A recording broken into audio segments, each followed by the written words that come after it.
ഇടുക്കി നെടുങ്കണ്ടത്ത് പുതിയ town hall വരുന്നു. ആദ്യഘട്ട നിർമ്മാണത്തിന് 50 ലക്ഷം രൂപ പഞ്ചായത്തിന്റെ ബജറ്റിൽ വകയിരുത്തി.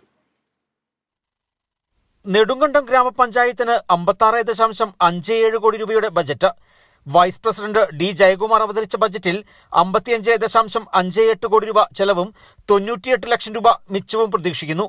മാലിന്യ നിർമ്മാർജ്ജനം, പബ്ലിക് മാർക്കറ്റിന്റെ തുടർ നിർമ്മാണം, പഞ്ചായത്ത് സ്റ്റേഡിയത്തിന്റെ തുടർ നടത്തിപ്പ് തുടങ്ങിയവയ്ക്ക് മുൻഗണന നൽകിയിട്ടുണ്ട്. മാലിന്യ പ്ലാന്റിൽ അടിസ്ഥാന സൗകര്യങ്ങൾ മെച്ചപ്പെടുത്തുന്നതിന് 10 ലക്ഷം രൂപയും പ്ലാസ്റ്റിക് സംസ്കരണത്തിനും പ്ലാസ്റ്റിക് ഉൽപ്പന്നങ്ങളുടെ നിർമ്മാണത്തിനും ജൈവവള നിർമ്മാണ യൂണിറ്റിനുമായി 75 ലക്ഷം രൂപ ബജറ്റിൽ നീക്കിവെച്ചു. മാർക്കറ്റിന്റെ രണ്ടാം ഘട്ട നിർമ്മാണ പ്രവർത്തനങ്ങൾക്കായി 4 കോടി രൂപ അനുവദിച്ചു. കേരളത്തിലെ ആദ്യ ഹൈ ആൾട്ടിറ്റ്യൂഡ് സ്റ്റേഡിയമായ നെടുങ്കണ്ടത്തെ സ്റ്റേഡിയത്തിന്റെ തുടർ നടത്തിപ്പിനും ഇതര പ്രവർത്തനങ്ങൾക്കുമായി 50 ലക്ഷം രൂപയും അനുവദിച്ചു.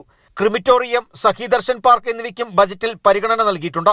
കാർഷിക മേഖലയ്ക്കായി 40 ലക്ഷം രൂപയും മൃഗസംരക്ഷണ മേഖലയ്ക്ക് 10 ലക്ഷം രൂപയും ആരോഗ്യ മേഖലയ്ക്ക് 83 ലക്ഷം രൂപയും കുടുംബശ്രീ വഴിയുള്ള മെഡിക്കൽ സ്റ്റോറിന് 10 ലക്ഷം രൂപയും അനുവദിച്ചു.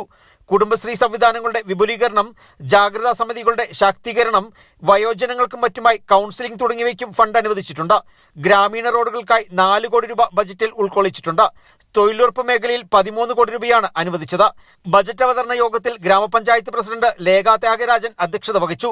പഞ്ചായത്ത് സെക്രട്ടറി സുനിൽ സെബാസ്റ്റ്യൻ, സുരേഷ് പള്ളിയാഴിയിൽ, ബിന്ദു സഹദേവൻ, വിജിമോൾ വിജയൻ, സിജോ നടക്കൽ, അജീഷ് മുതുകുന്നേൽ, ശോഭന വിജയൻ, ബെന്നി മുക്കുങ്കൽ തുടങ്ങിയവർ പ്രസംഗിച്ചു.